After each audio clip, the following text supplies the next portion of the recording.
No passado, nossos irmãos e irmãs foram perseguidos, torturados, queimados vivos, para que a Bíblia deixasse de ser um livro de posse exclusiva dos líderes da igreja e passasse a ser acessível a todo o povo.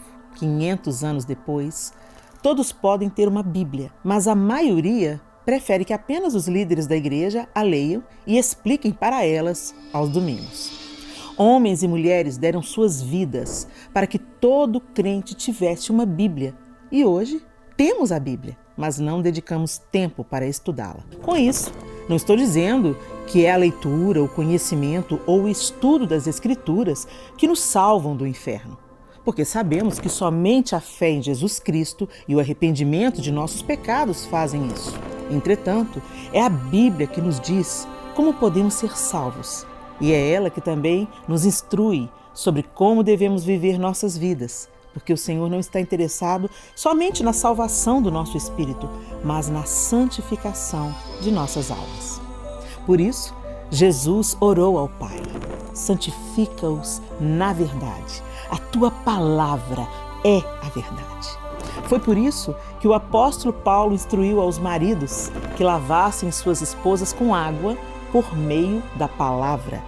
E o salmista disse: escondi tua palavra no meu coração para eu não pecar contra ti. Precisamos das Escrituras para crescer em santidade, e sem santidade, ninguém verá o Senhor. Sem o estudo correto da palavra, podemos orar a um Deus que criamos em nossa imaginação e não ao verdadeiro Deus da Bíblia. Podemos jejuar pelos motivos errados e interpretar versículos da forma que melhor nos convém. Sem o estudo correto das Escrituras, podemos estar há anos dentro de uma igreja, sem crescer em santidade, intimidade com Deus e autoridade espiritual. A Bíblia é mais importante do que o alimento que levamos à boca, porque é a palavra que sai da boca de Deus que verdadeiramente nos sustenta. A Bíblia é mais importante do que as pregações que ouvimos, porque é sobre o que está escrito nela que pregamos. E é com ela que verificamos se o que está sendo pregado está correto. A Bíblia nos ensina a orar, a jejuar, a tomar decisões sábias, a como buscar a Deus, sermos salvos e alcançar plenitude de vida. Às vezes, Deus pode não resolver o problema pelo qual oramos, porque está buscando resolver o nosso verdadeiro problema: a falta de comprometimento com o estudo das Escrituras.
Olá, meninas! Sejam muito bem-vindas! Que alegria receber vocês aqui no camarim, onde eu estou dando os últimos retoques aqui, gente, no look, para a nossa aula inaugural. Ai, gente, meu coração está quentinho com essa oportunidade de poder compartilhar com vocês fundamentos bíblicos e espirituais para mulheres. Que bom que você veio, mas eu quero saber de onde você está falando. Então deixe aqui no chat a sua localização, de qual cidade você vai assistir essa primeira aula. Vamos embora? E então, garotas, já deixa o seu like e compartilhe com o máximo de amigas que você sabe que podem ser abençoadas através da palavra de Deus. Enquanto você compartilha, eu vou dividir com vocês a importância da aula que eu preparei. Eu não sei se você sabe, mas conversando com a minha equipe, a gente parou para refletir em um problema que, de certa forma, é evidente, mas temos permitido que passe despercebido em nosso meio. Veja, a história da igreja está recheada com relatos de grandes mulheres de oração, como a mãe de Santo Agostinho e de John Wesley e tantas outras. Essas mulheres não apenas oraram fervorosamente, mas também lideraram movimentos de fé e influenciaram suas comunidades profundamente. A história da igreja nos apresenta grandes mulheres que evangelizaram, realizaram sinais e maravilhas em nome de Jesus e foram muito influentes em seu tempo.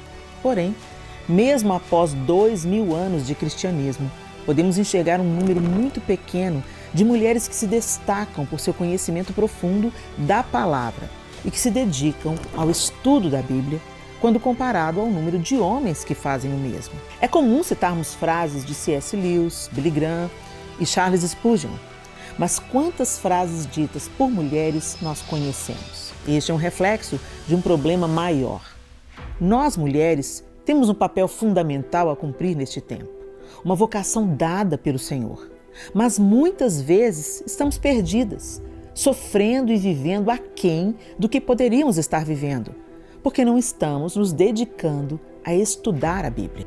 A realidade é que, ao longo da história, as mulheres foram desencorajadas de estudar. Estudar era algo que homens faziam, não mulheres.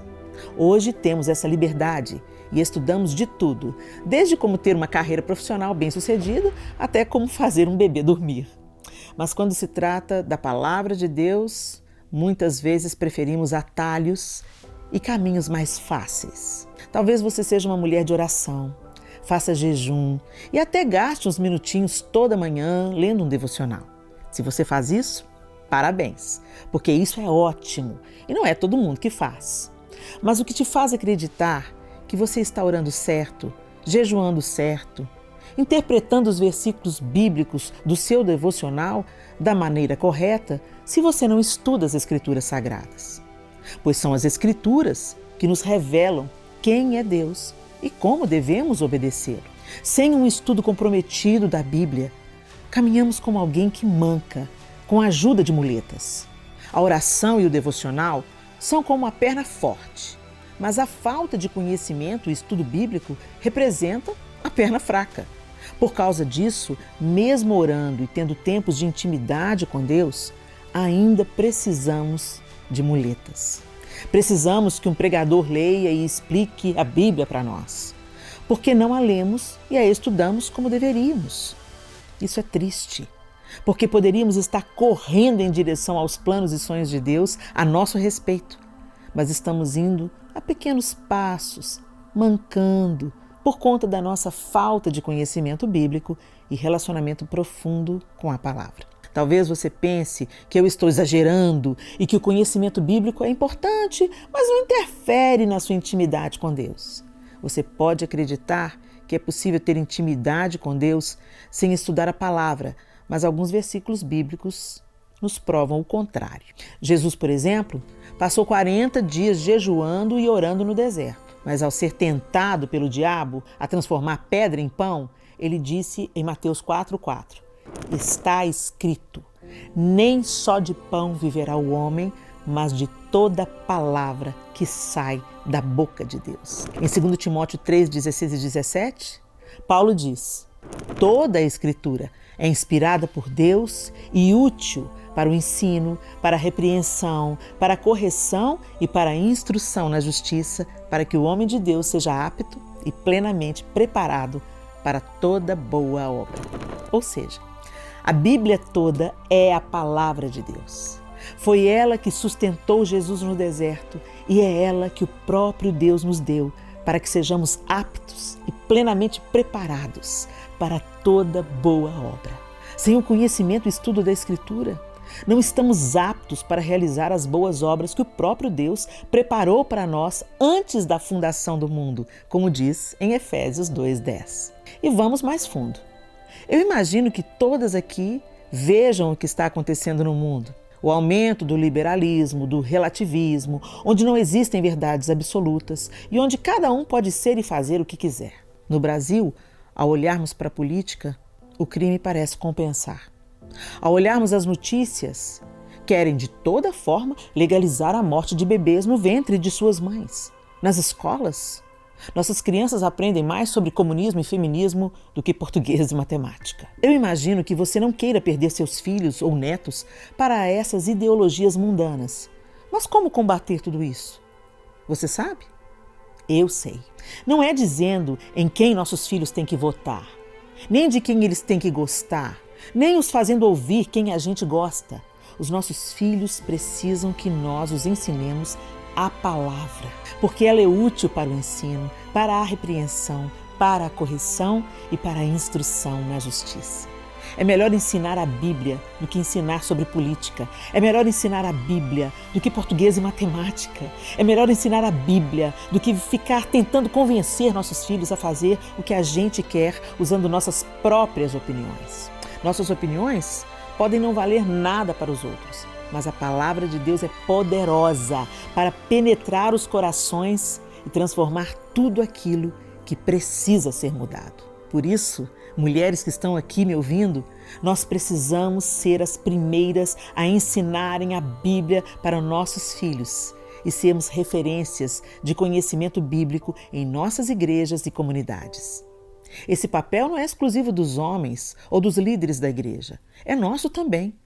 Como mulheres de Deus, somos chamadas a ser luz e sal, influenciando nossas famílias e nossa sociedade com a sabedoria e a verdade das Escrituras. E talvez você pense que este é um dever apenas do seu marido, mas eu te digo que este dever também é seu. Sim, o marido tem a responsabilidade de conduzir a família na vontade do Senhor, mas a mãe também desempenha um papel fundamental na educação das crianças. E normalmente é ela que passa mais tempo com os filhos. Não podemos terceirizar essa missão. Podemos terceirizar todas as outras, mas a missão de ensinar a Bíblia dentro de casa, essa não pode ser terceirizada. Sabe por quê? Porque não são só as palavras que educam, mas o exemplo. O teu exemplo educa. E se você não está se alimentando da palavra, se você não está crescendo no conhecimento das Escrituras, você vai demonstrar isso para o seu marido, para os seus filhos. Eu já vi muitas mulheres orando para Deus mudar o marido ou alcançar os filhos, mas que com a sua forma de agir impediam a mudança de acontecer.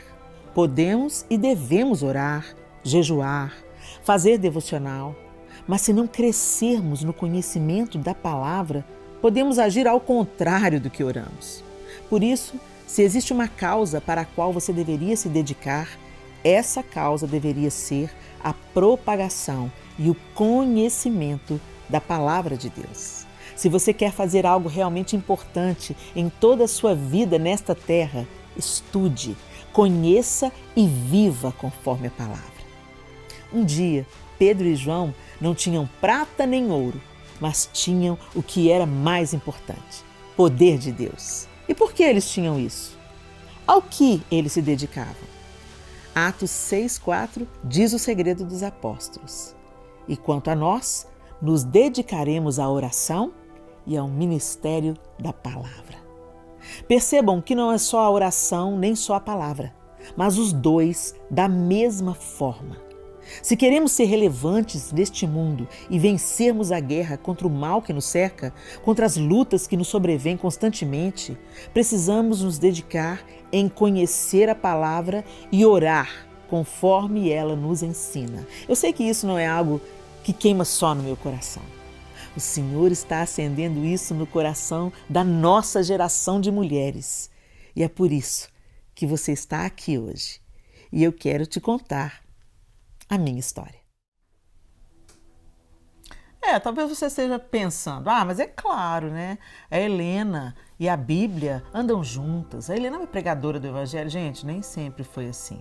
Muito bem, eu sou a caçula da minha casa e fui para a igreja aos 11 anos de idade, quando os meus pais tiveram uma experiência de novo nascimento. E é claro, me levaram com eles, comecei a frequentar a igreja, a salinha, a escola dominical.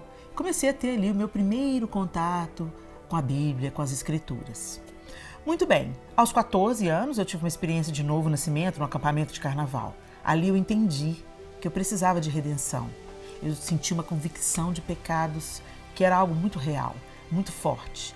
E eu rendia minha vida ao Senhor naquele acampamento de carnaval. Mas para vocês que já me acompanham há algum tempo, já ouviram essa história.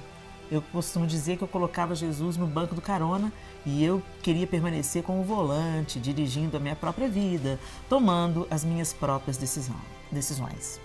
O que aconteceu é que ao longo dos anos eu permanecia na igreja, desempenhando muitas funções, cantando, evangelizando, fazendo teatro, mas eu permanecia na mesma luta com o meu temperamento difícil, altiva, orgulhosa, invejosa, lidando com pecados reincidentes sem conseguir vencê-los ou sequer percebê-los. Hoje, para eu falar sobre eles, é mais fácil porque eu compreendo o combo, o pacote completo. Mas naquela época eu lidava com esses pecados como se fossem apenas nuances do meu temperamento. E, ao mesmo tempo, lidando com fracassos reincidentes, problemas advindos desse temperamento ou desse pecado, eu comecei a me sentir fracassada, porque eu estava dentro da igreja, mas eu continuava exatamente a mesma pessoa, reativa, irada. E você sabe como é? Você peca e depois sente aquele vazio, aquele sentimento de fracasso, mas seguia daí. E isso ficava indo e vindo, aquele ciclo vicioso. O que aconteceu é que eu comecei a perceber que apenas frequentar uma igreja e trabalhar para Deus, vamos dizer assim, desempenhar uma função na igreja, que isso não era suficiente para desenvolver o meu relacionamento com Ele. Eu comecei a sentir muitas dificuldades na caminhada de fé. Eu comecei a sentir muitas dificuldades no relacionamento com as outras pessoas, no meu próprio casamento. Meu marido sofreu absurdamente com uma mulher extremamente irada. Muito bem, ao longo dessa caminhada e dessa busca, eu comecei nas minhas orações a pedir a Deus: Deus, me ajuda, me modifica, me transforma, faz alguma coisa em mim, porque eu não consigo vencer os meus problemas e nem curar os meus traumas. E Deus foi enviando pessoas maravilhosas para a minha vida para serem facilitadores nesse processo de cura, de libertação, né? Enfim, com tantas histórias que eu já carregava desde a minha infância, graças a Deus muitas pessoas vieram. Mas efetivamente eu comecei a sentir tanta sede por conhecer mais Jesus. Eu ouvia muito falar sobre isso, conhecer Jesus, ter intimidade com o Senhor, ter um relacionamento com o Senhor. E para ter um relacionamento, o que precisa de ter? Conversa, diálogo. Não existe relacionamento sem diálogo, não é verdade? A oração é a parte que a gente fala. E como a gente ouve? Quando eu conheci o João, o que eu queria fazer com ele? Conversar muito. A gente gastava muito tempo ao telefone. Mas eu também queria ouvi-lo. Eu não queria só falar, eu queria ouvir. E qual é a maneira da gente ouvir? Ouvir através das Escrituras Sagradas.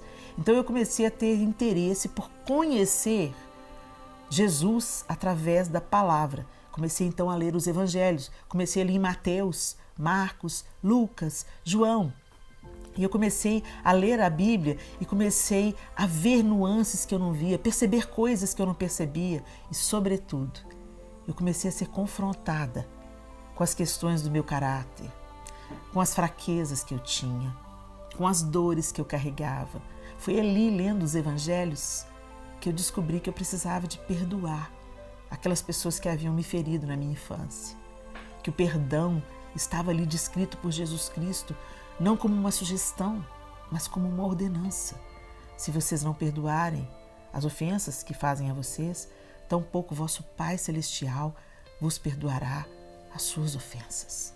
E à medida que a palavra de Deus ela foi entrando pelos meus olhos, ela foi também limpando o meu coração, me trazendo à luz tudo aquilo que eu precisava saber para seguir em frente, para romper, decidir obedecer, perdoar, pedir perdão, dar a túnica e também a capa, andar a segunda milha. Tantas coisas maravilhosas começaram a acontecer. E eu comecei a enxergar Deus através da sua palavra. Ele não era mais o Deus que eu havia imaginado. Era o Deus real que se revelava a mim através da sua bendita palavra, que me confrontava, que me convencia, mas que também me consolava, me encorajava. Mas foi fácil? Claro que não foi fácil. Eu, mãe de 4 filhos, crianças pequenas ainda, que se revezavam, né, em me dar alguns desafios, algum trabalho, escola, dever de casa, tantas coisas que vêm no nosso dia a dia. É tudo muito corrido, tudo muito intenso. A vida da dona de casa com filhos pequenos é desafiador, não é verdade? Mas sabe o que eu descobri, gente?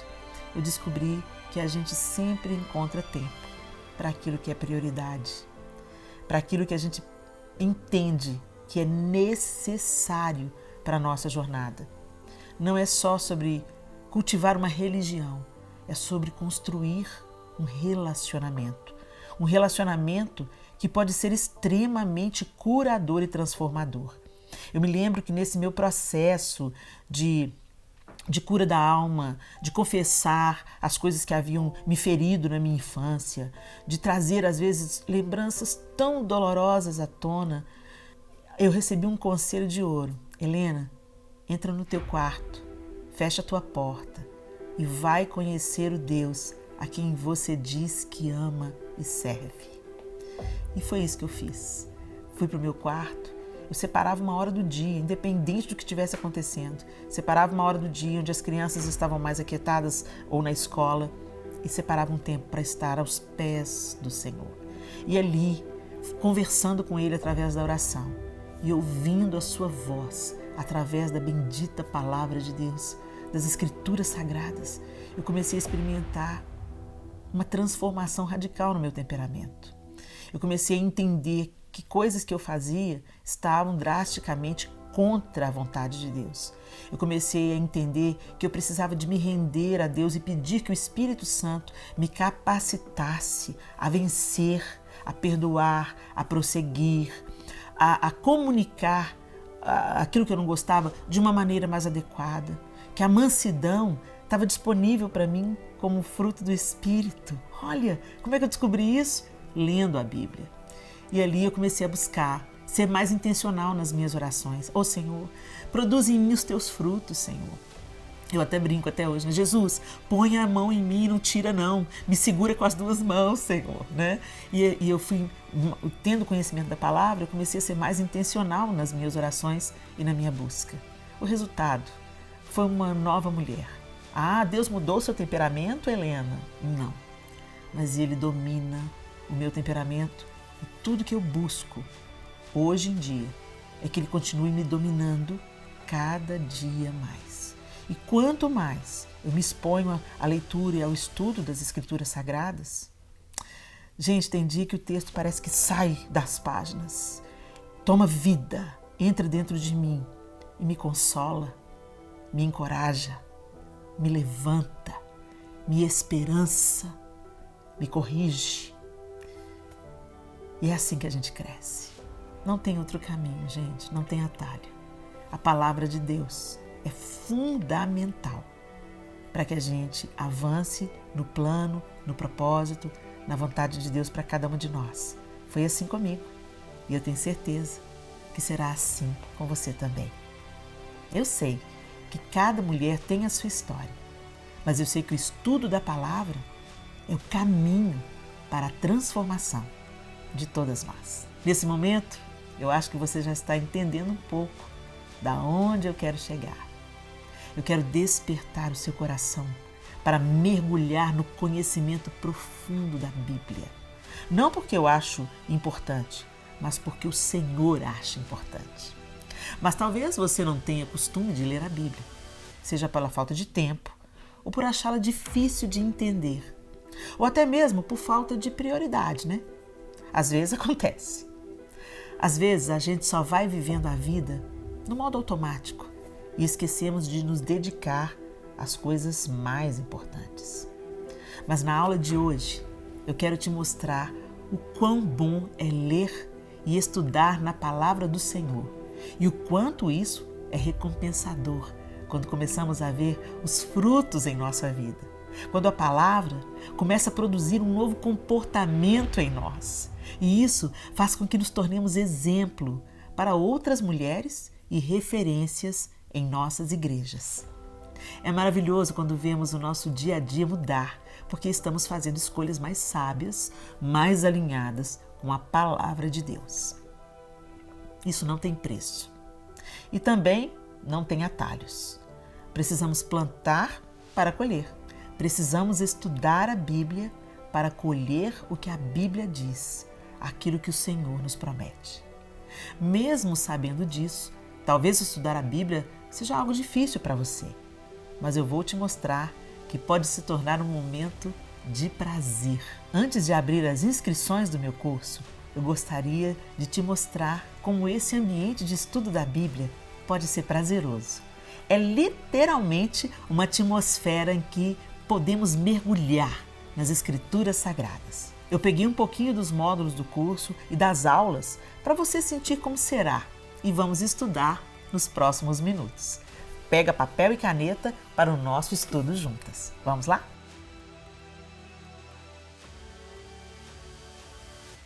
Por que conhecer a Deus é importante? O sociólogo Christian Smith realizou uma importante pesquisa entre os jovens norte-americanos acerca da compreensão de Deus nutrida pelos mesmos. O resultado dessa pesquisa evidenciou uma visão muito distante do ensino bíblico. A expressão criada para designar essa compreensão equivocada de Deus foi deísmo moralista terapêutico. Lendo as constatações do sociólogo, conclui-se que o pensamento dos jovens americanos não é diferente do pensamento não apenas dos jovens, mas de parte significativa do público evangélico brasileiro. É isso mesmo, gente. Vamos compreender a expressão? Vamos lá. Deísmo é uma visão filosófica de Deus. Ele é o Criador que colocou o universo em movimento, mas que não está mais engajado com a criação, entende? Talvez você já tenha até ouvido em algum momento da sua vida a frase: Deus tem coisas mais importantes para cuidar. O deísmo não nega a existência de Deus, mas o customiza segundo as ideologias humanas, colocando assim em stand-by, sabe? Enquanto entrega aos seres humanos a resolução de questões religiosas pela própria razão ou até mesmo a evidência científica. É preciso que o homem esteja ativo, já que Deus não estaria ativo, né? Deus estaria inativo. Ele não precisa estar envolvido em nossa vida, a menos que tenhamos problemas mais graves que ele precise resolver. Segundo o deísmo clássico, Deus se distancia dos seres humanos para que vivam por um sistema moral universalmente conhecido e sustentado naturalmente pela razão. Moralista é o termo usado aqui, em razão da falsa crença de que Deus sempre abençoará e levará as pessoas boas ou moralmente corretas, segundo os padrões da razão, para o céu. Ou seja, faça tudo certo e o céu é o seu lugar garantido. Como se o homem pudesse salvar a si mesmo. E terapêutico é empregado pelo sociólogo para expressar o principal objetivo dessa crença. Não há necessidade de esforço ou sacrifício. A ênfase é o bem-estar, o prazer e a felicidade. Deus quer nos ver felizes, sem a necessidade de autonegação ou sacrifício. Em síntese, gente, Deus é o Criador, deseja que as pessoas sejam boas, educadas e justas umas com as outras e que vivam felizes e bem consigo mesmas, sem a necessidade que ele se envolva, a não ser em caso de alguma emergência. E todas as pessoas boas irão para o céu quando morrerem. O deísmo moralista terapêutico exclui a necessidade de salvação pela graça, mediante a fé em Jesus Cristo e a regeneração pelo poder do Espírito Santo. Ele desconhece o que é estar em Cristo e morrer para o mundo. Pecado, essa história nem existe, tá? E cultiva um moralismo que muitas vezes acaba rejeitando doutrinas bíblicas simplesmente porque prefere a justiça própria e prioriza o próprio prazer e bem-estar. Ao invés de compreender o que Jesus disse em João 15:15, sem mim nada podeis fazer, você lembra desse texto? Muitas pessoas dentro de igrejas evangélicas entendem que quem determina, proclama e realiza em nome de Jesus são elas. Como se ele fosse um meio para conseguirem o que desejam, e não o Senhor, que redime, governa e conduz a história, ao qual todos nós deveríamos seguir e, em confiança, nos submeter. Nós sabemos que o Evangelho não é sobre ganhar, mas sobre perder para ganhar. Logo, é possível concluirmos que o deísmo moralista terapêutico é a perversão do Evangelho, engana pessoas e fabrica falsos crentes. Tal movimento diminui a obra de Jesus Cristo e coloca o ser humano como centro da atenção do universo. Vamos refletir como hoje nós podemos ser afetados por esse pensamento, o deísmo moralista terapêutico. Primeira coisa, leva a uma visão distorcida de Deus. Logo, vai afetar o relacionamento com Ele. Não tem como a gente imaginar um Deus ou acreditar que Ele está como Criador sem interagir com a sua criação e isso não afetar a nossa maneira de viver com Ele. O que acontece, gente, quando nós não conhecemos o Deus da Bíblia, e é isso que o deísmo moralista terapêutico propõe, quando nós não conhecemos o Deus que está descrito na Bíblia, suas características, sua natureza, seus atributos, sua vontade, como Ele age, como é a coerência dos seus atos. Quando a gente não conhece isso, então algo muito recorrente no nosso tempo é a gente customizar Deus. Essa palavra, né, nós que somos mulheres conhecemos bem. Às vezes você tem lá aquela sua saia que você já está cansada, há muito tempo já tem aquela saia, mas ela está impecável. Aí você vai lá e faz o quê? Faz um bordado, faz uma barra, acrescenta algum detalhe, você customizou a saia, você mudou a saia de acordo com aquilo que você gosta. E isso está acontecendo, gente, de uma forma muito recorrente no nosso tempo.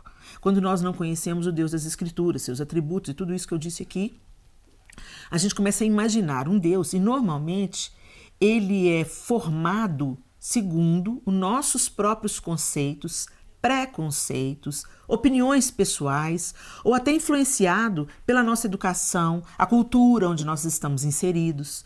Então, é muito comum quando a gente customiza Deus, você ouvir coisas que a gente já está ouvindo muito nesse tempo que a gente está vivendo. Às vezes as pessoas falam assim, mas se esse seu Deus manda alguém para o inferno porque a pessoa adulterou, sabe? Porque a pessoa ela não aguentava mais viver num casamento e conheceu o grande amor da vida dela quando ela já estava casada e partiu para outra, esse Deus não é o meu Deus, porque o meu Deus quer me ver feliz. Talvez você já tenha ouvido algo parecido. Não, Deus não vai mandar ninguém para o inferno, gente. Isso foi uma distorção que aconteceu, uma má interpretação. Onde está escrito na Bíblia, né? Tem gente que ainda fala assim. Não, mas é claro, mas Deus é justo mesmo? Por que Ele está deixando tudo isso acontecer? E por que as tragédias acontecem? E por que esse tipo de pensamentos e falas vão se tornando cada vez mais comuns no nosso tempo? Porque as pessoas reduzem Deus à sua própria justiça, ou aquilo que elas acreditam ser o correto, ou elas dissociam Deus de qualquer tipo de juízo, né? Eu mesma, quantas vezes antes de conhecer as Escrituras Sagradas, quantas vezes eu achava pesado de dizer a palavra assim, Deus castiga. Quantas vezes eu falo, não, Deus não castiga não, gente. Deus não castiga ninguém. Nós é que vivemos a própria consequência dos nossos pecados. Isso não é de tudo verdade, não. Porque quando eu fui ler a palavra, mergulhar na palavra, sabe o que eu achei lá? Deus corrige o filho a quem ele ama e açoita a todo aquele a quem ele quer bem. Quando eu me deparei com aquela verdade, como assim? Deus corrige, Deus açoita a quem ele ama. na nossa justiça deturpada, adoentada ou direcionada segundo os padrões humanos de pensamento, é muito fácil a gente acreditar em um Deus abusivo. Como assim ele açoita? E o que as Escrituras estão apresentando para a gente é um Deus que corrige, é um Deus que diz não, é um Deus que vai te disciplinar, vai te corrigir. Um bom pai faz isso. Um bom pai não deixa um filho entregue a ele mesmo. Mas hoje, como nós vivemos moldados numa cultura onde muitos abusos acontecem, onde pessoas são violentadas, pessoas são espancadas. Quando a gente lê isso, a gente reduz o amor de Deus à nossa percepção humana. E é aí que mora o problema. É aí que mora o problema. Então, quando nós temos essa visão distorcida de Deus, isso vai afetar o relacionamento com Ele. Muitas pessoas têm dificuldade de enxergar Deus como Pai, que Jesus apresenta Deus como Pai nas Escrituras. Quando vocês orarem, vocês vão orar assim: Pai nosso que estás no céu. Jesus nos apresenta Deus como Pai. Mas aí, por que a pessoa tem dificuldade com Deus como Pai? Porque às vezes a visão do pai terreno dela, talvez é um pai ausente, um pai aprisionado em algum vício, um pai abusivo, um pai violento. Então a palavra pai remete a ela tudo que é ruim. E aí ela transfere esse pensamento para Deus, ou reduz a paternidade de Deus à paternidade terrena. Isso está acontecendo com tudo. Isso acontece com a justiça de Deus. A gente quer saber de um Deus que é amor, que é misericórdia e é graça. Mas a parte que Deus é justiça, a parte que fala que Deus abomina o pecado, a parte que fala que nós vamos acertar contas, prestar contas diante do Criador, essa parte a gente não quer. Muito bem. Outro problema que essa visão causa, ela substitui a consciência da necessidade de salvação pela justificação pelas obras. Tem muitos nichos evangélicos, muitos cristãos, que sabem de cor e salteado. A salvação não é mérito nosso, não é por obras para que ninguém se glorie. A salvação é de graça, né? É graça de Deus, ela é pela fé. Né? E a gente sabe isso, repete isso. Mas na prática, nós estamos sendo mais influenciados pelo deísmo moralista terapêutico do que pelas escrituras sagradas. Mas por que você está afirmando isso, Helena? Muito simples. Você já deve conhecer, ou às vezes você mesmo pode ser essa pessoa, que fica medindo os pecados de todo mundo e fica colocando e tirando pessoas do inferno segundo as suas obras. Você já viu isso? Nossa, misericórdia, o sangue de Jesus tem poder. Você viu a saia da irmã? Você viu? Você está sempre de olho no pecado do outro. E você determina, fulano não vai para o céu, fulano vai para o inferno. Por quê? Por causa disso, disso, disso e disso. Agora, eu vou para o céu. E por que você vai para o céu? Porque eu sou uma pessoa boa. Eu ajudo as pessoas. Eu sou obediente às escrituras. Eu frequento a igreja. Minha saia é abaixo do joelho. Quando você vai perceber na prática, a pessoa, ela não confia na salvação que vem pela graça. Ela não confia na salvação como algo que ela não merece, que ela recebeu gratuitamente, mas ela, no fundo, ou às vezes bem na superfície, a pessoa, ela se acha mais santa e mais salva por causa das suas obras. Então, nesse aspecto, a gente pode até ter o discurso adequado, saber os versículos da Bíblia até que falam sobre a salvação pela graça, mediante a fé, mas na prática nós somos movidos e nos achamos superiores às pessoas porque nós não adulteramos, nós não mentimos, nós não roubamos, nós não temos uma sexualidade deturpada e aí a gente se acha superior. A gente assume a postura do mega espiritual e a obrigação. Claro que eu vou para o céu, eu tenho uma vida reta, eu tenho uma vida justa. E é por isso que eu falo que o deísmo moralista terapêutico, ele exclui Jesus, a necessidade de Jesus, porque você salva você mesmo, né? Gente, a gente tem visto isso tanto, mesmo nas nossas igrejas evangélicas. Pessoas que se julgam superiores às outras porque elas não estão envolvidas em alguma espécie de pecado, em algum nicho de pecado, principalmente o pecado sexual. Então as pessoas, não, eu não adultério, eu casei virgem, e aí elas começam a se auto-justificar. E elas se veem de uma maneira tão elevada pela própria conduta, pela própria moral, pelo seu próprio moralismo, que elas apontam o dedo para todo mundo falando assim, fulana, perdida, vai pro inferno. Ciclano, eu que sei. Você viu? O filho de fulano desviou do evangelho, nunca me enganou. É isso que o deísmo moralista terapêutico faz com a gente. Nos dá a ilusão de que nós podemos salvar a nós mesmos, somos superiores e que estamos, inclusive, na posição de julgarmos os pecados alheios. Outra questão que essa visão traz para a gente leva à relativização do pecado. Gente, terapêutico. Se não faz mal para o outro, não é pecado. Se me faz feliz, não é pecado, porque Deus quer me ver feliz.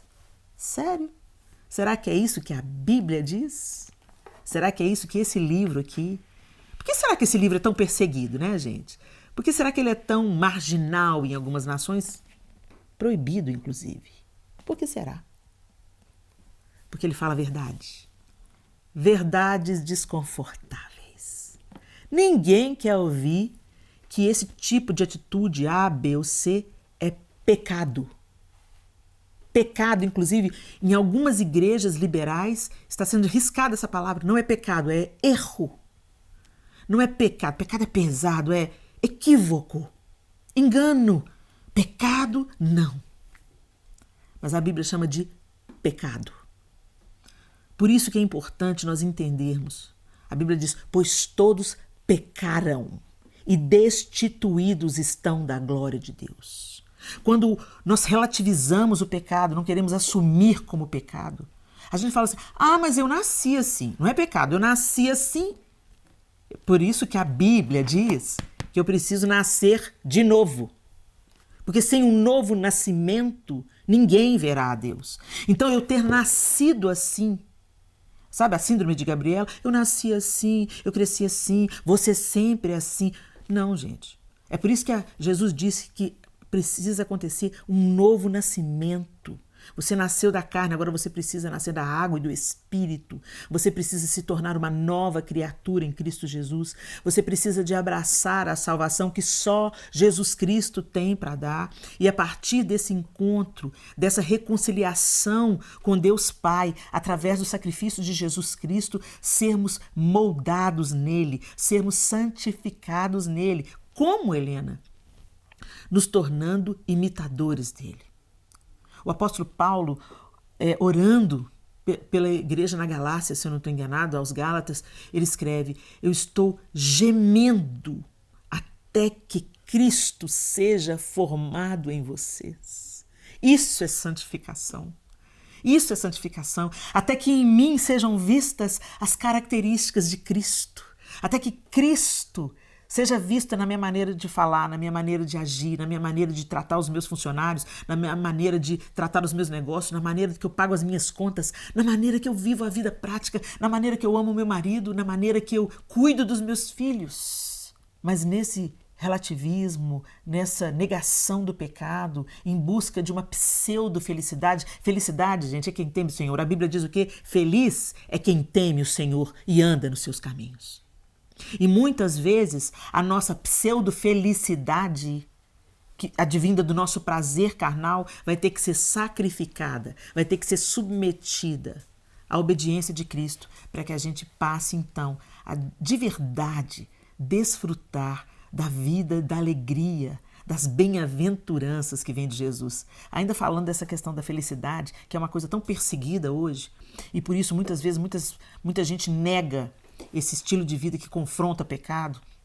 Muitas igrejas não querem pregar sobre pecado, não querem falar sobre pecado, não querem confrontar pecado e promovem um culto mais centrado no bem-estar. A gente já vai falar sobre isso daqui a pouquinho, mas eu quero concluir esse tópico dizendo o seguinte: quando o pecado não é confrontado, quando nós não confessamos, admitimos como pecado, confessamos como pecado, como é que ele vai ser abandonado? E se ele não for abandonado como pecado, como é que nós vamos viver um relacionamento pleno com Deus?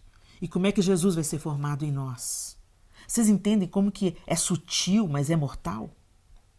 Muito bem, e finalmente, algo que essa visão, né, deísta, moralista, terapêutica pode criar em nós, ela produz uma crença autocentrada, sem cruz, sem autonegação, sem renúncias, focada principalmente no bem-estar, na conquista material e na felicidade pessoal. E o problema que isso gera, né? Quem é que vai querer dar a própria vida? Quem é que vai querer renunciar a tudo que tem para que outra pessoa seja atendida, consolada, acolhida? Percebam, gente, eu estou falando com vocês, estou caminhando com vocês sobre os problemas que isso gera. Na minha época de adolescente, por exemplo, eu percebia vários dos meus amigos, né, quando tinha aqueles congressos missionários e tal, vários jovens indo à frente, entregando a vida para o Senhor, rendendo a sua vida. Jesus, eu quero ir, eu quero renunciar à minha vida, eu quero morrer por amor do Senhor se necessário for. Eu quero anunciar o seu evangelho lá naquelas nações longínquas, onde o evangelho ainda não chegou. Eu quero entregar a minha vida como um sacrifício vivo, santo e agradável ao Senhor. Eu quero, usando a mensagem hoje, né, a gente usa essa linguagem, eu quero queimar por ti. Ou seja, eu quero viver totalmente por ti. Mas na prática, a gente vê hoje poucas pessoas indo para o campo missionário. Diante do crescimento evangélico no Brasil, por exemplo, nós temos hoje mega igrejas, igrejas gigantes, com milhares de pessoas como membro dessas igrejas e com um trabalho missionário ou inexpressivo ou inexistente. Será que esse é o problema da instituição ou é uma falsa percepção do Evangelho de Jesus Cristo? Uma lente, né, um olhar míope sobre a grande comissão, influenciada por essa visão deísta, moralista, terapêutica. Quem é que quer dar a vida? Quem é que quer morrer por Jesus? Quem é que quer largar a sua casa confortável, a estabilidade financeira, o emprego garantido, uma igreja bacana com as cadeiras almofadadas para ir para um campo árduo, onde o evangelho é perseguido, onde as pessoas são mortas por crerem em Jesus Cristo? É tão interessante que nós somos fruto das vidas que foram derramadas para que o evangelho fosse expandido. Quando a gente olha para todos os apóstolos, exceto João, todos eles foram martirizados, assassinados, decapitados, partidos ao meio, seguidores de Cristo. Eles tomaram a sua cruz e seguiram o Mestre. O próprio Jesus diz: quem quiser vir após mim, negue-se a si mesmo, tome a sua cruz e siga-me. Por que nós arrancamos isso da nossa vida? Por que a gente hoje acha que bênção é a gente ter um bom emprego, muitos seguidores nas redes sociais, uma casa luxuosa, o carro do ano? Deus está me abençoando porque eu tenho o carro do ano, uma casa luxuosa. Isso está tão distante do evangelho, gente. Quem quiser vir após mim, negue-se a si mesmo, ainda está valendo. O Senhor não mudou de ideia, mas nós estamos sofrendo a influência do deísmo moralista terapêutico. Nossos cultos são sobre nós mesmos. Nossas canções exaltam a nós mesmos, ou as nossas dores, ou o nosso clamor, a nossa petição, ou proclamamos o nosso triunfo. Até as canções no período de louvor não são mais louvores a Deus. É para fazer a gente pensar. Então, é essencial que conheçamos Deus segundo a sua própria palavra. Quem a Bíblia diz que Deus é? Quais são os seus atributos? suas características e como ele opera. Vejamos então alguns exemplos. Deus é onipotente. Isso significa que ele tem todo o poder. Ah, Helena, existe algum versículo que atesta essa afirmação? Você não vai encontrar na Bíblia essa afirmação exatamente assim. Deus é onipotente. Entretanto, essa afirmação é evidente em vários textos bíblicos. Vejamos alguns. Quando atingiu Abraão a idade de 99 anos, apareceu-lhe o Senhor e disse-lhe: Eu sou o Deus Todo-Poderoso. Anda na minha presença e sê perfeito. Gênesis 17, 1. Aí, no primeiro livro da Bíblia, o próprio Deus está afirmando: Eu sou o Senhor Todo-Poderoso. O que é todo-poderoso? Eu tenho todo o poder. Outro texto que afirma que Deus é todo-poderoso, vamos lá. Jeremias 32. Bíblia Nova tem essas coisas, né, gente? A página fica toda coladinha. Melhor aquela toda rabiscada, né? Jeremias 32, 17. Ó soberano Senhor, tu fizeste os céus e a terra com tua mão forte e teu braço poderoso. Nada é difícil demais para ti. Nada. O braço poderoso do Senhor. Outro texto, talvez você conheça ele de cor. Marcos 10, 27. Vamos procurar? Marcos 10, 27. O texto diz assim: Jesus olhou atentamente para eles e respondeu: Para as pessoas isso é impossível, mas não para Deus. Para Deus tudo é possível. Maravilhoso, não é? Quando a gente olha para as Escrituras, a afirmação de que Deus é onipotente está em uma infinidade de versículos. Mesmo que você não encontre ela exatamente assim. Deus é onipotente. Vários textos afirmam que ele tem todo o poder. Outro exemplo de afirmação bíblica sobre o caráter de Deus. Deus abomina o pecado. Quantos que customizam Deus e tentam reduzi-lo ou moldá-lo aos próprios conceitos têm dificuldades em discernir o que está escrito? Deus abomina o pecado? O que a Bíblia diz sobre o assunto? Vamos lá? Pois tu não és Deus que se agrade com a iniquidade, e contigo não subsiste o mal. Os arrogantes não permanecerão à tua vista. Aborreces a todos os que praticam a iniquidade.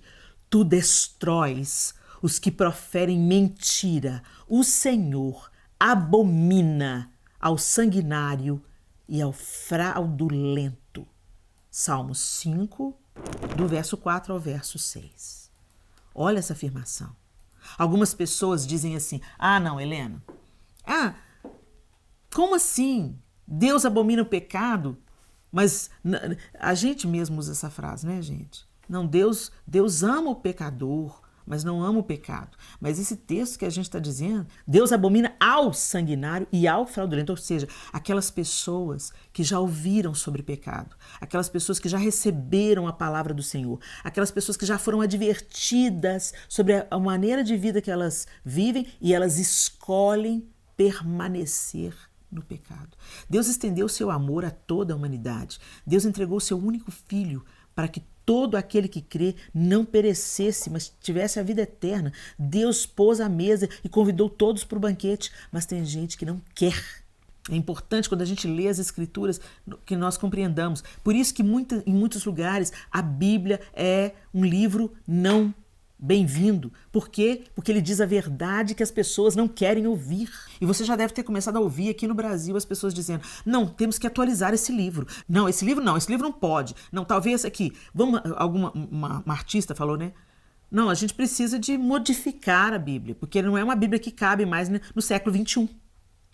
Só que o Senhor é o mesmo ontem, hoje e será eternamente. Outro texto que a gente pode ver claramente é aquele que você conhece também. 6 coisas o Senhor aborrece, e a 7ª a sua alma abomina: olhos altivos, língua mentirosa, mãos que derramam sangue inocente, coração que trama projetos iníquos, pés que se apressam a correr para o mal, testemunha falsa que profere mentiras e o que semeia contendas entre irmãos. Provérbios 6, de 16 a 19.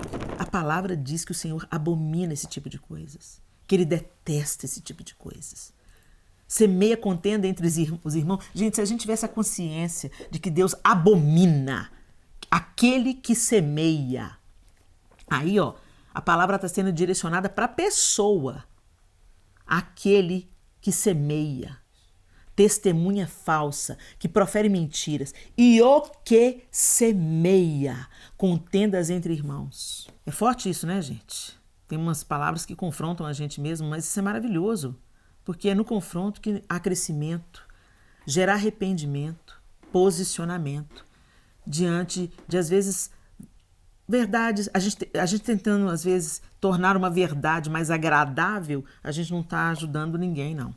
A verdade tem que ser dita amorosamente, mas precisa ser dita. Vamos lá para o nosso próximo texto? 1 Coríntios 6, 9 e 10. Vamos ver. Vocês não sabem que os injustos não herdarão o reino de Deus? Não se enganem. Aqueles que se envolvem com imoralidade sexual, adoram ídolos, cometem adultério, se entregam a práticas homossexuais, são ladrões, avarentos, bêbados, insultam as pessoas ou exploram os outros, não herdarão o reino de Deus. Uau! Uau! É isso que a palavra de Deus diz. Por isso que é muito importante, gente. Por isso que eu estou convocando vocês, convidando vocês para que a gente se aprofunde no estudo das Escrituras. Porque nós precisamos conhecer o Deus a quem nós dissemos que amamos. Como eu contei na minha história, né? Entra para o teu quarto, fecha a tua porta e vai conhecer o Deus a quem você diz que ama e serve. Muitas vezes nós temos Jesus nos lábios. Deus é meu amigo, Deus é meu Senhor. Mas será que Ele é seu Senhor mesmo? Será que Ele é seu dono? Será que você tem sido dirigida na vida pela sua palavra? Pela verdade que Ele nos apresenta? Como que nós vamos caminhar e crescer diante de Deus se nós não conhecemos como Ele pensa? O que Ele espera de nós? O que Ele requer de nós? Quando não compreendemos adequadamente as Escrituras, nós distorcemos textos. Quando os interpretamos segundo as nossas opiniões pessoais ou os arrancamos do contexto em que foram escritos. Em sua carta aos Filipenses, no capítulo 4, no verso 13, você já conhece esse verso de cor. Tudo posso naquele que me fortalece. É lindo esse versículo, né? Filipenses 4:13. Mas muitos que não compreendem o contexto em que esse texto foi escrito costumam usá-lo de forma triunfalista, como se o fato de estar em Cristo nos transformasse em um super-herói espiritual, sabe? Para quem nada é impossível. Eu tudo posso naquele que me fortalece. Mas vamos entender o contexto? Quando essa carta foi escrita à igreja em Filipos, Paulo estava em prisão domiciliar em Roma, afirmando que ele havia aprendido a viver em toda e qualquer situação, nas circunstâncias de abundância e também nas circunstâncias de escassez. Vamos ao texto? Alguns versos antes diz assim: alegrei-me sobremaneira no Senhor, porque agora, uma vez mais, renovastes a meu favor o vosso cuidado. o qual também já tinhais antes, mas vos faltava oportunidade. Digo isso não por causa da pobreza, porque aprendi a viver contente em toda e qualquer situação. Tanto sei estar humilhado, como também ser honrado. De tudo e em todas as circunstâncias. Já tenho experiência, tanto de fartura como de fome, assim de abundância como de escassez. Olha isso. E aí então vem tudo posso naquele que me fortalece. Muda a nossa visão completamente acerca do texto. Concorda comigo?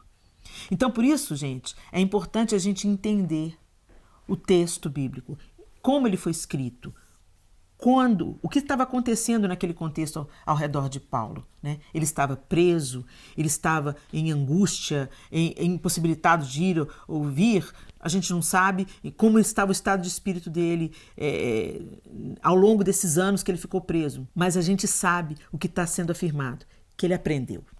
Que ele experimentou várias coisas. Eu estou experimentado, ele disse no texto. Ou seja, ele experimentou vários momentos de angústia, momentos de solidão, momentos de decepção. Ah, isso aconteceu com Paulo, Helena? Sim, aconteceu com Paulo. Ele foi traído, ele foi abandonado por alguns amigos. Mas ele disse nesse texto que ele aprendeu a estar contente, a perceber Jesus em todas as circunstâncias, a entender e a aceitar que o Senhor estava com ele, permitindo que ele passasse por tudo aquilo, mas também o sustentando em cada passo da jornada. Quando nós não entendemos isso, gente, que o cristão também experimenta tempos de escassez, tempos de falta, tempos de angústia, tempos de aflição, aí a gente imagina um evangelho totalmente triunfalista e a galera sai marchando e levantando poeirão na igreja. Eu posso todas as coisas naquele que me fortalece. Eu posso me humilhar, eu posso perder. Eu posso ceder a minha vez. Eu posso passar fome. Eu posso todas as coisas naquele que me fortalece. Perceberam como é que é importante a gente entender? Quando lemos os versículos anteriores, nós entendemos claramente que o apóstolo Paulo não encoraja nenhum triunfalismo. Mais um exemplo. Ou supondes que em vão afirma a Escritura? É com ciúme que por nós anseia o Espírito, que ele fez habitar em nós. Tiago 4:5. Eu já vi algumas pessoas comentando sobre esse versículo. Mas como assim? O Espírito tem ciúmes? Ah, esse negócio... ciúme, então pode ciúme, porque o Espírito Santo tem ciúme, né? Algumas pessoas querem justificar o próprio ciúme, que é egoísta, que é abusivo. Ah, não, porque a Bíblia fala que o Espírito Santo também sente ciúme, então Deus me entende. Pera aí, gente. Os ciúmes, nesse contexto, não é algo só doentio e ruim. Quando nós vemos alguns textos no original, também encontramos, além de ciúmes, a palavra zelo ou desejo ardente, né? Então, no original da palavra, não é só o ciúme que a gente conhece como ciúme, mas zelo ou desejo ardente. Prestando atenção ao início desse versículo, fica claro que está tendo aí uma alusão a um texto do Antigo Testamento. Ou supondes que em vão afirma a Escritura. Está dizendo isso aí no início do versículo. Quando isso está sendo mencionado na carta de Tiago, está fazendo uma referência ao Antigo Testamento. A Escritura vigente aí era o Antigo Testamento, ao qual os estudiosos atribuem o texto de Êxodo 20, 4 e 5a. Que texto é esse, Helena? Não farás para ti imagem de escultura, nem semelhança alguma do que há em cima nos céus, nem embaixo na terra, nem nas águas debaixo da terra. Não as adorarás, nem lhes darás culto, porque eu sou o Senhor teu Deus, Deus zeloso. Então, a referência de Tiago está fazendo alusão a esse texto. Está dizendo que Deus tem ciúmes? Deus é zeloso. Deus tem zelo. Percebemos, então, a necessidade de um estudo adequado da Bíblia, gente. Não apenas para uma melhor compreensão dos textos bíblicos, mas certamente para um relacionamento mais adequado com Deus e com o próximo. Eu vou ilustrar com um exemplo. Cremos em Deus, buscamos praticar o que Ele nos ensina através das Escrituras. E o jejum, por exemplo, é uma ordenança, uma prática que deveria ser comum na vida de todo cristão. Mas o que é jejum? Você sabe? Você sabe qual é o seu objetivo? Você sabe a diferença entre jejum e voto? Parece a mesma coisa para você? Não é. São duas práticas distintas, com propósitos diferentes. Vamos aprender? O jejum é uma disciplina espiritual que consiste na abstenção total ou parcial de alimento, visando a dedicação à oração e busca pela vontade de Deus. No Antigo e no Novo Testamento está associado também à busca de ajuda, de orientação e de arrependimento. Vocês lembram da história de Esther? Esther foi uma menina órfã, criada por seu primo, meu tio, que acabou se tornando rainha. E o povo hebreu sofre uma perseguição e ameaça de extinção. O rei emite um decreto sob a influência de um outro homem para que esse povo fosse exterminado. E Esther era judia e ela estava no palácio. Então ela era a única chance, vamos dizer assim, daquele povo ser liberto dessa ordem, desse decreto. E o que Esther faz? Ela jejuou juntamente com suas servas para se apresentar diante do rei Assuero a fim de livrar todo o seu povo do extermínio. O texto diz assim: então disse Esther que respondessem a Mordecai: vai, ajunta todos os judeus que se acharem em Susã e jejuai por mim. E não comais, nem bebais por 3 dias, nem de noite, nem de dia. Eu e as minhas servas também jejuaremos. Depois irei ter com o rei, ainda que é contra a lei, se perecer, pereci. Está lá no capítulo 4 do livro de Esther, no verso 15 e 16. Isso mostra para a gente claramente aí no Antigo Testamento um jejum buscando libertação de uma aflição. E aí o que acontece? A gente também se lembra que Jesus jejuou 40 dias, né? Vocês lembram disso? Logo após ser batizado, na preparação para o cumprimento da vontade de Deus, submetendo a carne para o fortalecimento do Espírito, vencendo as propostas de Satanás. O texto diz assim: Jesus, cheio do Espírito Santo, voltou do Jordão e foi guiado pelo mesmo Espírito no deserto durante 40 dias, sendo tentado pelo diabo. Nada comeu naqueles dias, ao fim dos quais teve fome. Lucas 4, 1 e 2. Então você vê claramente o jejum para cumprir um propósito específico. Esther jejuou clamando a Deus livramento, solução, estratégia. Deus compartilha comigo as suas estratégias. Deus livra o nosso povo. Jesus jejuando, alinhando ali o espírito dele ao espírito de Deus para que a obra dele fosse feita, para que ele triunfasse sobre Satanás, fortalecimento espiritual.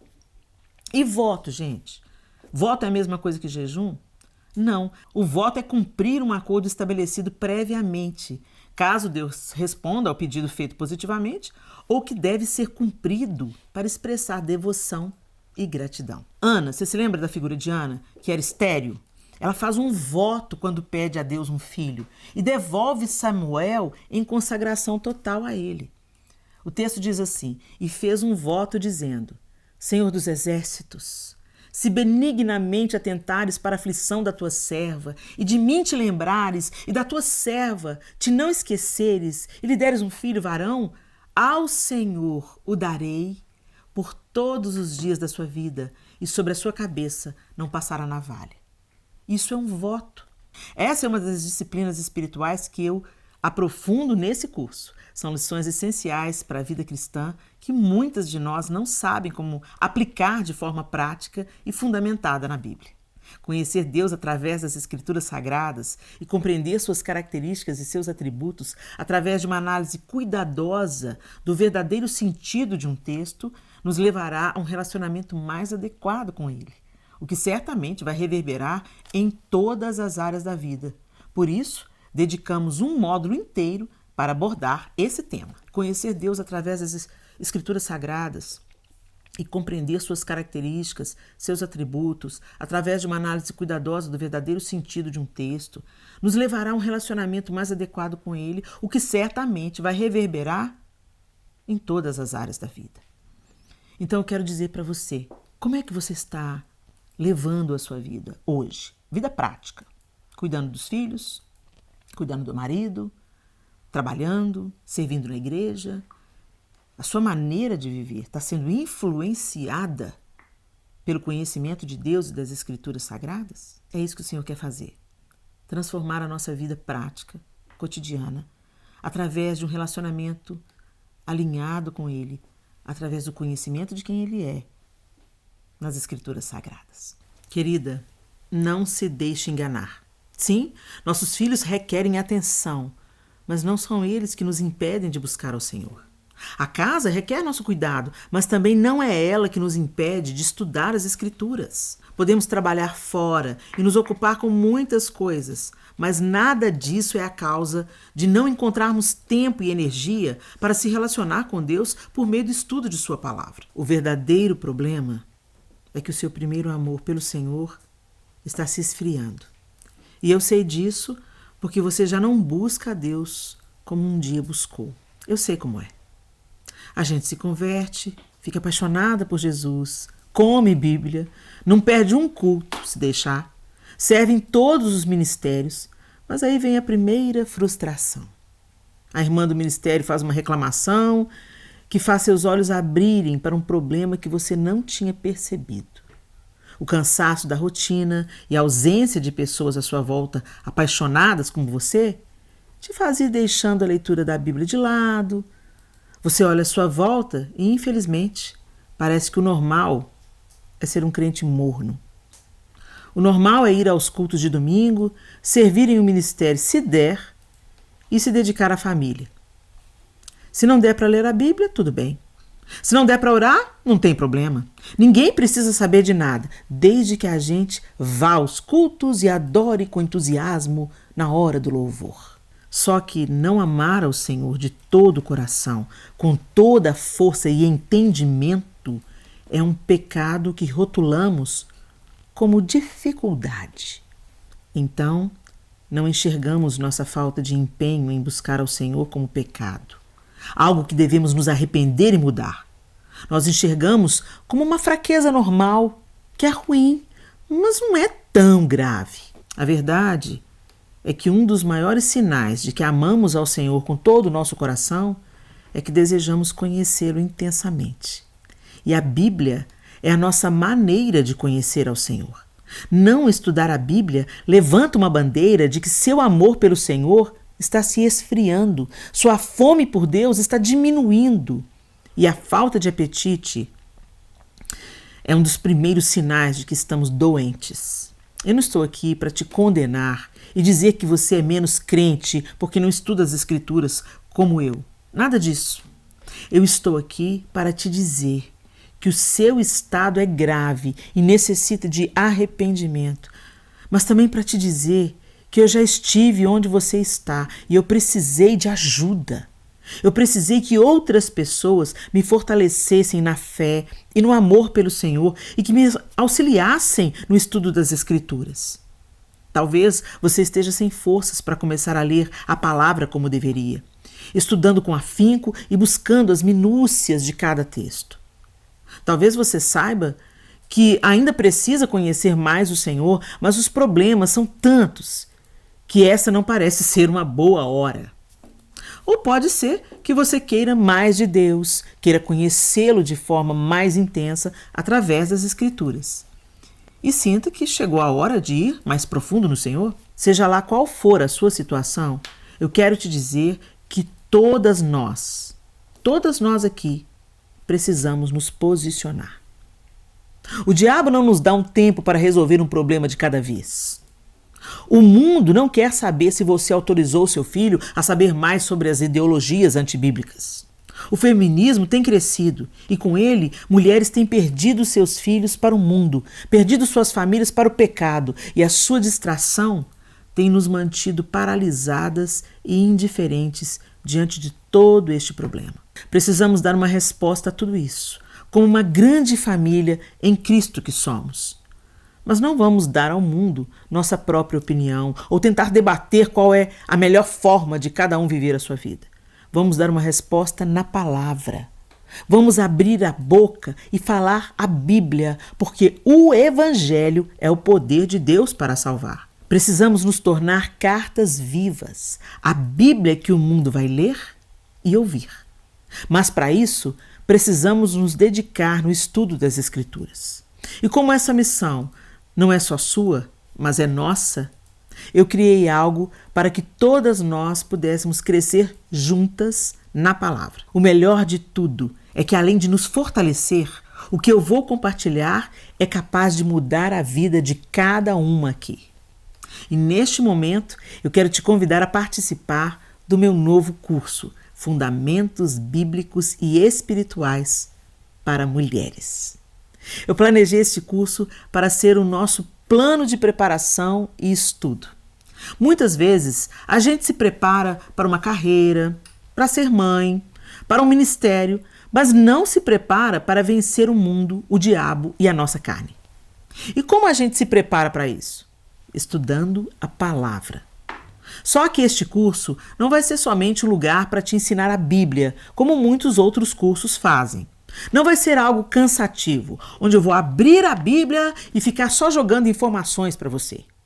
Eu criei um plano para te fazer crescer no seu conhecimento de Deus, da Bíblia e ainda desenvolver sua vida espiritual. O curso vai funcionar praticamente como uma extensão do que você viu aqui hoje nesta aula. Da mesma forma que eu falei sobre o perigo de criarmos em nossa mente um Deus diferente do da Bíblia e da importância de conhecer o Deus verdadeiro, a gente vai começar estudando sobre os atributos de Deus no primeiro módulo. E quais serão as aulas? Anota aí. O Deus da Bíblia, divindade de Jesus, divindade do Espírito Santo, os atributos de Deus.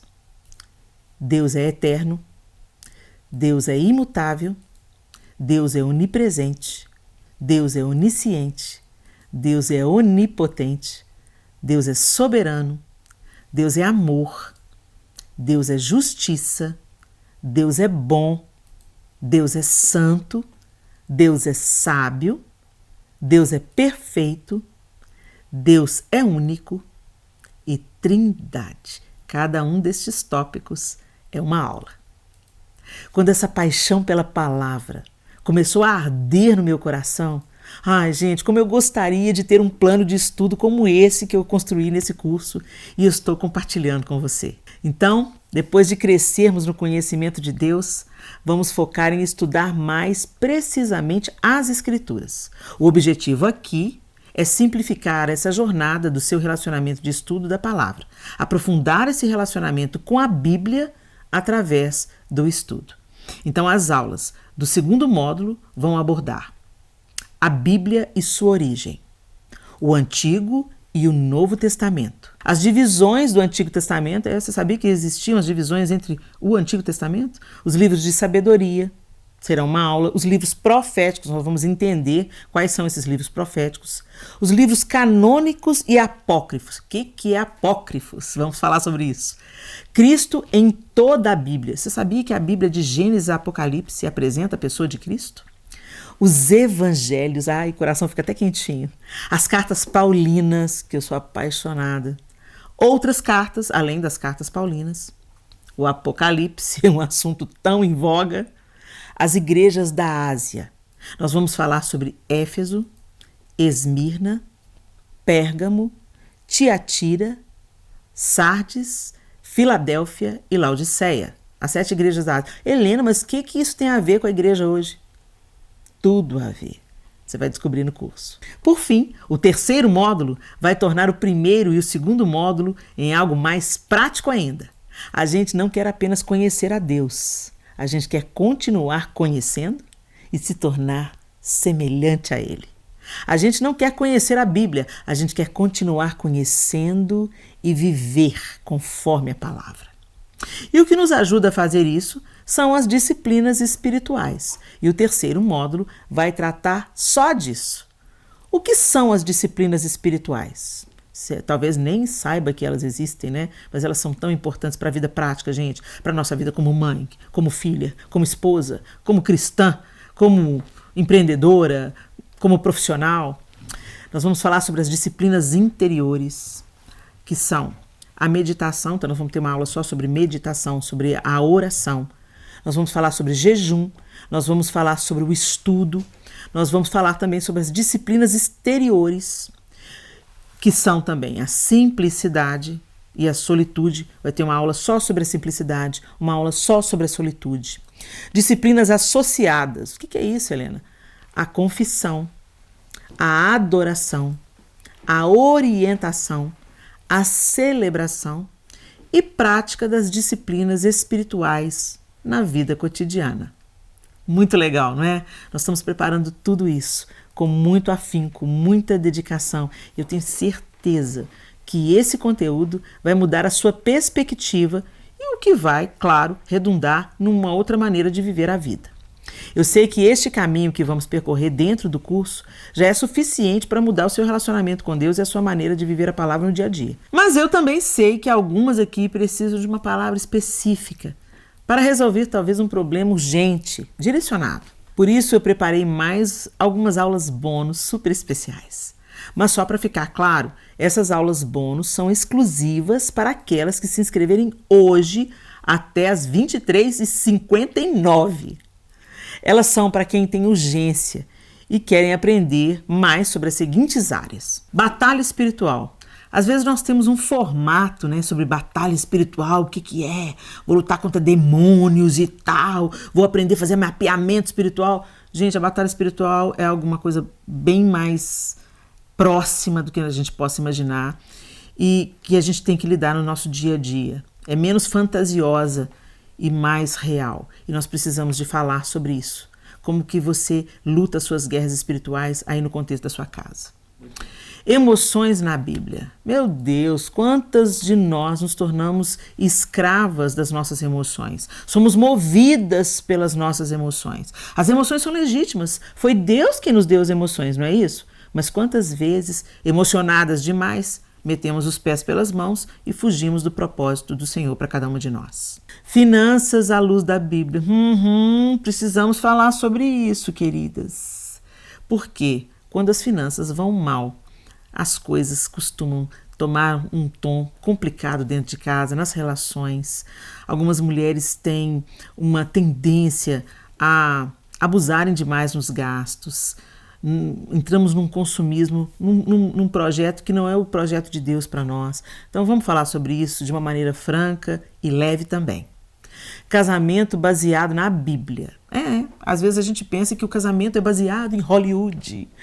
Muitas pessoas entrando no casamento com sonhos hollywoodianos. E, na verdade, Deus tem um projeto bíblico para o casamento. Educando filhos na palavra. Uau, que desafio! E eu posso dizer isso de própria experiência. Como é importante nós termos uma consciência de influência sobre os nossos filhos nas escrituras sagradas, educando os nossos filhos nas escrituras, ensinando-os no caminho que eles devem andar, como a Bíblia nos instrui a fazer, de uma maneira efetiva, prática, e conversando sobre isso. É possível sim, gente, mesmo com filhos pequenos. Eu sei do que eu estou falando. Eu tive 4 filhos que hoje são adultos, mas um dia foram 4 crianças barulhentas em casa. Fé e trabalho. Como a gente costuma separar essas coisas? A minha vida secular, o meu trabalho e a minha fé. Não, gente. Nós somos mulheres de Deus onde a gente anda. Onde a gente estiver, nós somos mulheres de Deus. E Deus tem um propósito de nos usar como instrumento e de nos tornar úteis na nossa sociedade através também da nossa fé. Então, nós vamos falar sobre isso. Como preparar uma pregação? Eu sei que algumas de vocês têm aí uma convocação do Senhor, já tem uma chama ardendo dentro de si e esse chamamento para que realmente o nome do Senhor seja propagado. Então vou compartilhar com vocês como eu preparo as minhas pregações. Eu espero inspirar vocês. Base de aconselhamento familiar. Pois é, gente, nós precisamos de nos aconselhar mutuamente. Será que a gente sabe aconselhar alguém se a gente for procurado? A Bíblia fala assim, levando as cargas uns dos outros. Quantas vezes nós, como cristãs, somos procuradas na nossa casa? Somos solicitadas por outras mães que às vezes veem que a gente já viveu a maternidade, não é isso? Pois é, como é que a gente vai promover esse aconselhamento? sobre qual fundamentos nós vamos aconselhar outras famílias. Os papéis de esposa e mãe. Ai, Senhor. Às vezes as coisas se misturam um pouco, né?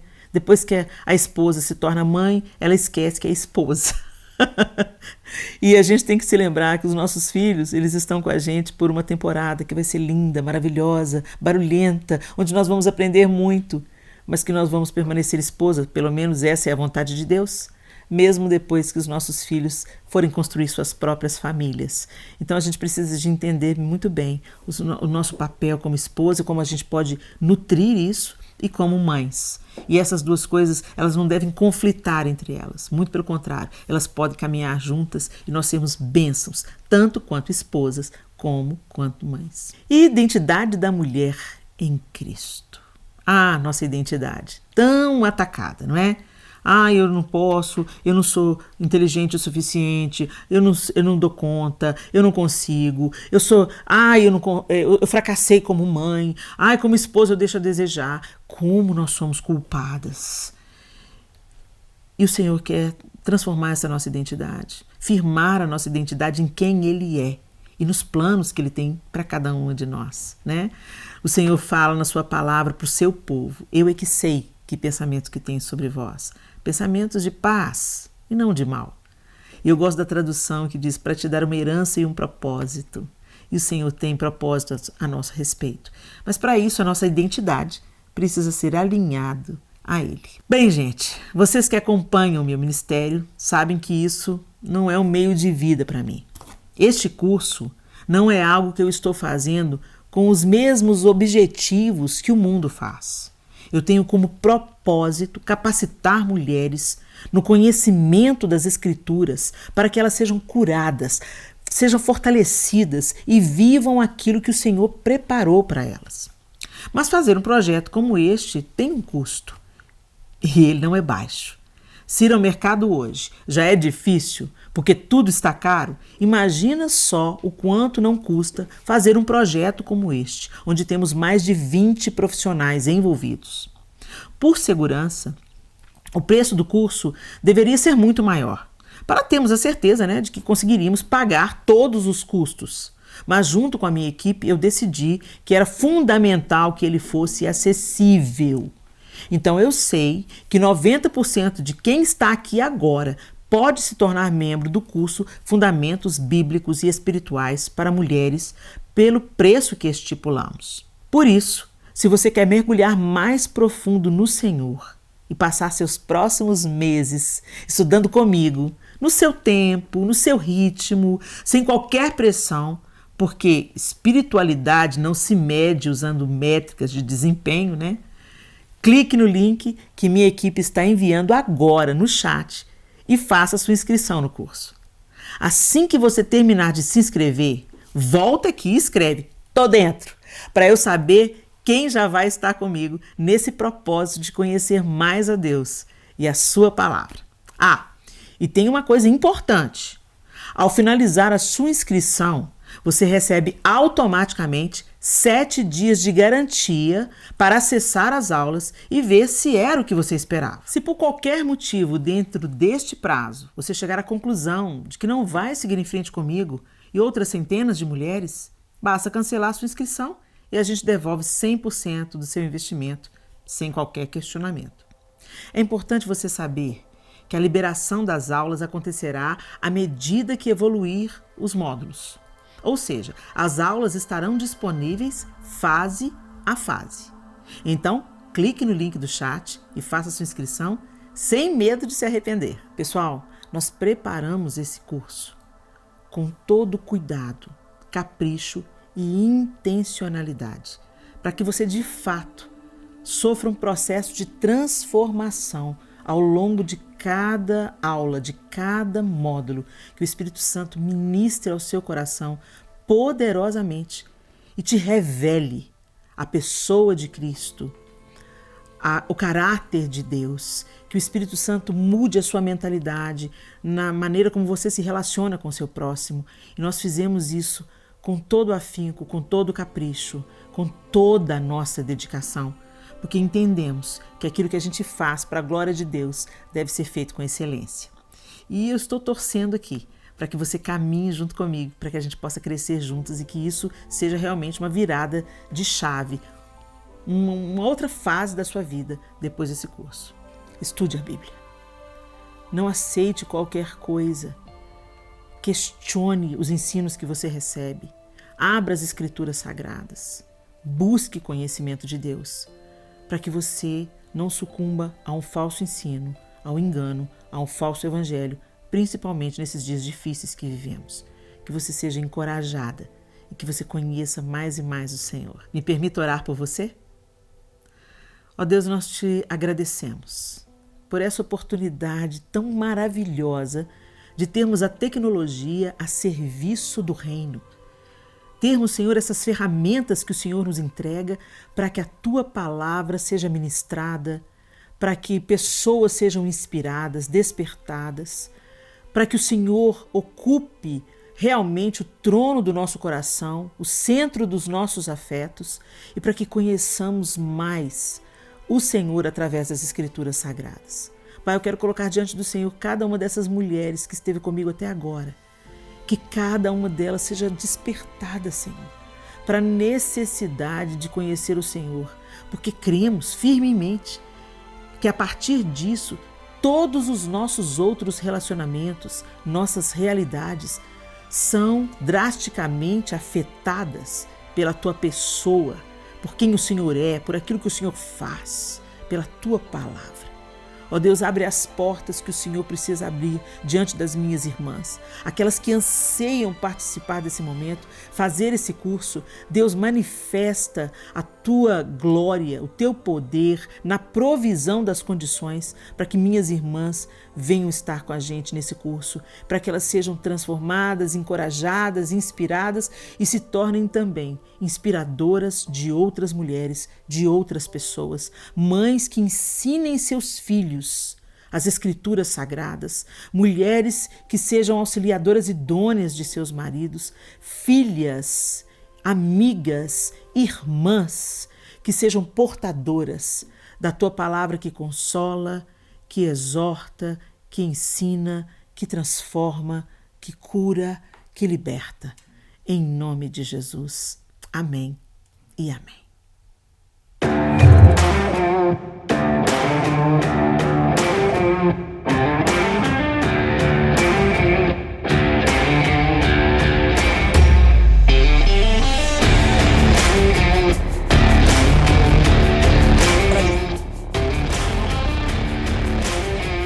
Toda boa dádiva e todo dom perfeito vem do alto, descendo do Pai das luzes, em quem não há mudança nem sombra de variação.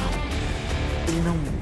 Que bom que você está aqui. Então, se prepare um ambiente aí tranquilo para que você possa se concentrar nesses próximos minutinhos que nós vamos estar juntas e assimilar, apreender aquilo que o Senhor quer nos ensinar. Jesus Cristo é a sabedoria de Deus, no sentido que o plano de salvação divino em Cristo fugia à lógica acadêmica, né, gente? Para os outros é uma loucura. É loucura para o grego, é escândalo para os judeus, mas é sabedoria de Deus.